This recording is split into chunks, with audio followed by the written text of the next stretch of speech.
Irfan Sakal.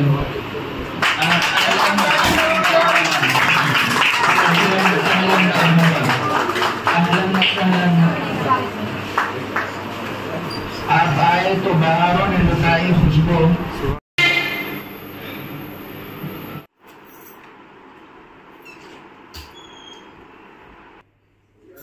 ये last है medical का, इसके बाद से ना बेफिक्र लेते डंडा बाद में बोल दिया ना, हम खुद आते हैं वो कर लेते समझो समझना पड़ेगा।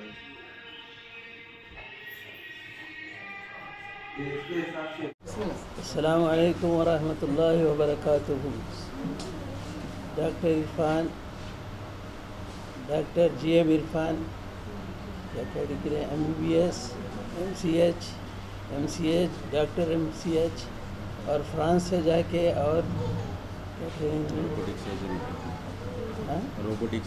रोबोटिक सर्जरी सीख के आए हैं वहाँ पर, और बेहतरीन ट्रेनिंग 10 दिन तक हासिल करते रहे, और उनको मेरी तरफ से बहुत बहुत मुबारक, और सब स्टाफ जो उनके मुताविनीन हैं उन सबको भी बहुत मुबारक, और सबकी नई ज़िंदगी की ख्वाहिश करता हूँ मैं।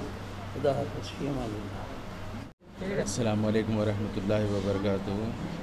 मैं doctor GM Irfan, paediatric and laparoscopic surgeon. अल्हम्दुलिल्लाह अल्लाह का बहुत बड़ा एहसान रहा है कि अल्लाह की तरफ से मुझे मौका मिला कि फ़्रांस जाके वहाँ के वर्ल्ड क्लास इंस्टीट्यूट, जिसका नाम इरकैड इंस्टीट्यूट कहा जाता है, फ़्रांस में है ये, स्ट्रासबर्ग में, वहाँ पे ये अल्हम्दुलिल्लाह रोबोटिक पीडियाट्रिक सर्जरी की ट्रेनिंग का मौका मिला मुझे, जो कि बहुत कम लोगों को दिया जाता है। ये तकरीबन 4 साल से मैं इसके लिए ट्राई कर रहा हूँ। अल्हम्दुलिल्लाह इस बार मुझे मौका मिला कि वहाँ पर जाके वर्ल्ड क्लास एक्सपर्ट्स पूरी दुनिया पे, वहाँ पे ये उसूल रहता है कि बहुत मुश्किल से मौका देते हैं वो किसी को भी।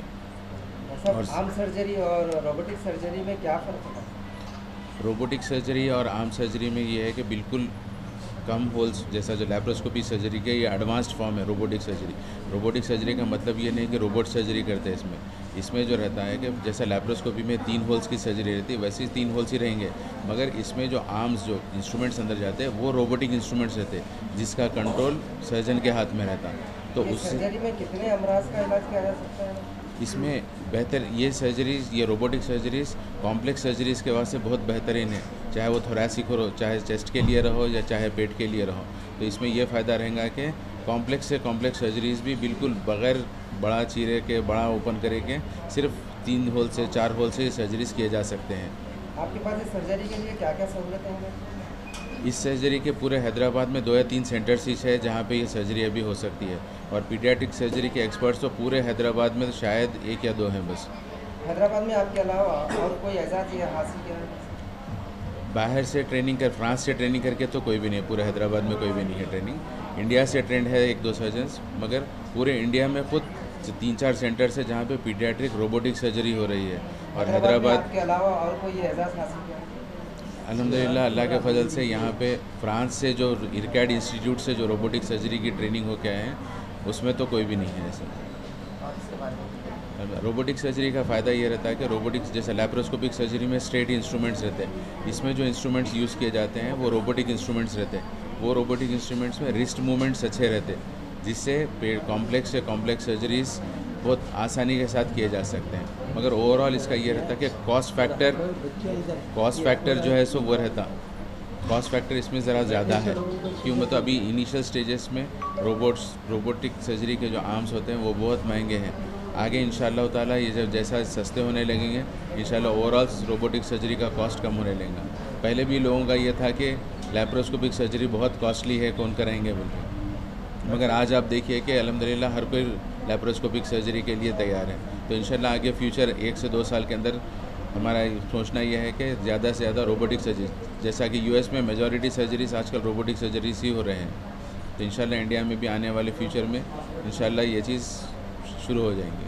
डॉक्टर, इस सर्जरी में कितने दिन में पेशेंट को क्यूरेबल होना चाहिए? जनरल सर्जरी करें तो 8 दिन या 10 दिन में सूचर्स यूज करते हैं, इसमें विदाउट सूचर्स कितने दिन में क्यूरेबल होना चाहिए? इसमें इंसिशन कम रहता, सूचर्स बिल्कुल कम रहेंगे, तो पेशेंट की रिकवरी जैसा जो पेशेंट 8 दिन 7 दिन रेस्ट लेने का वैसा नहीं है। सेकेंड डे या फर्स्ट डे ऑफ सर्जरी से depending upon the type of surgery, second day से जुट के चल फिर सकेंगे। वो एडवांटेज रहता है इसमें कि बड़ा इंसिशन नहीं रहता है जिसमें बड़ा ओपन करना पड़ा, जिससे पेशेंट को तकलीफ ज़्यादा है या फिर रेस्ट ज़्यादा रहेगा। वैसी चीज़ों का इसमें एडवांटेज रहता है कि इंसिशन बहुत कम रहता तो ओवरऑल पेशेंट को पेन कम रहता। ऐसा इसमें कार्डियक भी है या खाली जनरल सर्जरी से? नहीं, इसमें एब्डोमेन के पूरे सर्जरी से और चेस्ट के पूरे सर्जरी से। इसमें कार्डियक सर्जरीज अभी ज़्यादा नहीं आए हैं, वो कार्डियोथोरेसिक सर्जन्स करते हैं, पीडियाट्रिक सर्जन है। डॉक्टर साहब, ये आपके हॉस्पिटल के अलावा कोई दूसरे हॉस्पिटल्स में भी ये फर्टिलिटी अवेलेबल है?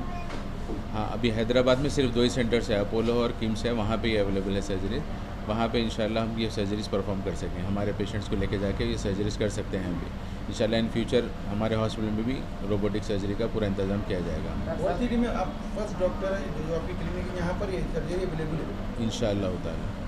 Okay, thank you. अच्छा, दीगर हॉस्पिटलों में, दीगर दवाखानों में, मुल्क के दीगर इलाकों में भी आप जाकर खुसूसी डॉक्टर की हैसियत से सर्जरी अपॉइंटमेंट पर अंजाम दें? हाँ, बिल्कुल कर सकते हैं, पूरे ऑल ओवर इंडिया में या कहीं भी इंटरनेशनली कहीं भी ऐसी सर्जरी कर सकते हैं। जब आपके पास ये फ्रांस से ट्रेंड है तो डिग्री रही इस वक्त इंशाल्लाह कहीं भी कर सकते हैं।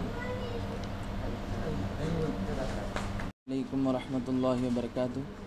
मैं डॉक्टर मोहम्मद मुसद्दिक़ इस GM हॉस्पिटल के DMO हूँ। मैं डॉक्टर GM इरफान साहब जो हैदराबाद और दक्कन के मशहूर व मारूफ़ डॉक्टर सर्जन हैं, जो पीडियाट्रिक सर्जन भी रहे और लैप्रोस्कोपिक सर्जन भी रहे, अब यहाँ से इंशाल्लाह रोबोटिक सर्जरी भी इंशाल्लाह करेंगे। यानी हैदराबाद की अवाम के लिए बहुत बड़ी खुशकिस्मती की बात है कि यहाँ पर बहुत ही कम पैसों में इंशाल्लाह रोबोटिक सर्जरी करेंगे इरफान साहब।